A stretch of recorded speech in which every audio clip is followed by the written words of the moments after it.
और महाराष्ट्र में समाजवादी पार्टी ने 9 सीटों पर अपने उम्मीदवारों का नामांकन दाखिल करा दिया है, जबकि उन्हें महागठबंधन की तरफ से सिर्फ 2 सीटें मिली थी।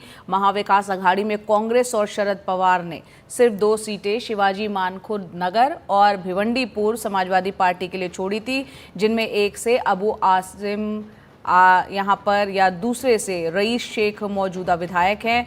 9 उम्मीदवारों के नामांकन दाखिल होने के बाद 7 सीटों पर महाविकास आघाड़ी उम्मीदवार के सामने समाजवादी पार्टी उम्मीदवार लड़ सकते हैं।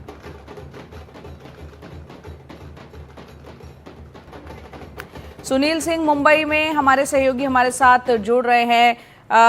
सुनील, यहाँ पर महाविकास आघाड़ी कह रही है कोई फ्रेंडली फाइट नहीं है, समाजवादी पार्टी को 2 सीटें दी गई लेकिन उम्मीदवार 9 पे उतार दिए, क्या चल क्या रहा है?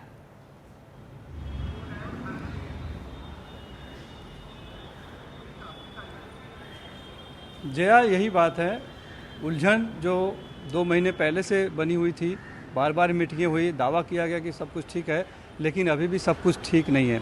आज भी कांग्रेस के जो प्रभारी हैं रमेश चन्नीथला, उन्होंने दावा किया कि महाविकास आघाड़ी में कहीं कोई गड़बड़ नहीं है। कुछ लोग जो इन्हें चुने खड़े हो गए हैं डबल, उन्हें मनाकर बिठा लिया जाएगा। और यही बात संजय राउत ने भी कही और साथ में ये भी कहा कि जो समाजवादी पार्टी ने जो 9 उम्मीदवारों की संख्या तो उन्होंने नहीं ली, लेकिन ये जरूर कहा कि समाजवादी पार्टी से बातचीत चल रही है और जल्द ही जो CWC के मेंबर हैं आरिफ नसीम खान, उन्हें जिम्मेदारी दी गई है और वो भी उस मसले को सुलझा लेंगे। तो महाविकास आघाड़ी में कहीं कोई गड़बड़ नहीं है, लेकिन उन्होंने ये बात स्पष्ट तौर पे कहा कि कोई भी फ्रेंडली फाइट नहीं होगी।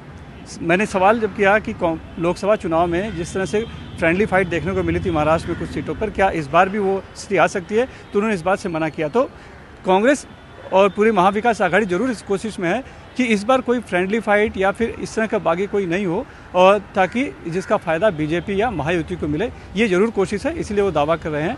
बहरहाल अभी उनके पास वक्त है, तो बहुत संभव है कि बिठा भी लिया जाएगा। जैसे नाना पटोले ने दावा किया कि कोलाबा से एक बागी उम्मीदवार खड़ा हो गया था उनकी पार्टी से, उसे समझा लिया गया है और वो उन्होंने नामांकन वापस करने का फैसला ले लिया है। तो इसी तरह से भाईकाला की सीट है, एक धारावी की भी सीट है। ऐसे ही अलग अलग दलों के लोग जिन्होंने डबल फॉर्म भर दिया है, वो उनको समझाने की कोशिश फिलहाल जारी है। और इसी संदर्भ में जो सुनने को आया है कि रमेश चन्नीथला उद्धव बाला साहब ठाकरे से मिलने जा सकते हैं मातोश्री पे शाम को 4 बजे, और महाविकास आघाड़ी के कुछ नेता आपस में बैठकर बात भी कर सकते हैं, ताकि आके इस समस्या का समाधान निकाला जाए। जैसा कि कहा जा रहा है कि सभी को बिठा लिया जाएगा। अगर नहीं बिठाते हैं तो उसका स्वाभाविक तौर पर नुकसान जो होगा वो महाविकास आघाड़ी के अधिकृत उम्मीदवार को होगा, जो ये नहीं चाहते हैं, क्योंकि इनका एकमात्र लक्ष्य है कि किसी भी तरह से जो लोकसभा में स्थिति बनी हुई थी, जिस तरह से इनको मैंडेट मिला, इनको मत मिला था, बढ़त मिली थी, वो बनी रहे, बरकरार रहे, तभी सत्ता में वापस आ सकते हैं। और उसी कोशिश में ये सब कवायद की जा रही है। जी, उसी कोशिश में सारी कवायदें चल रही हैं। आप नज़र बनाए रखें, आपका हम रुख करते रहेंगे। बहुत बहुत शुक्रिया सुनील, ये तमाम जानकारी देने के लिए।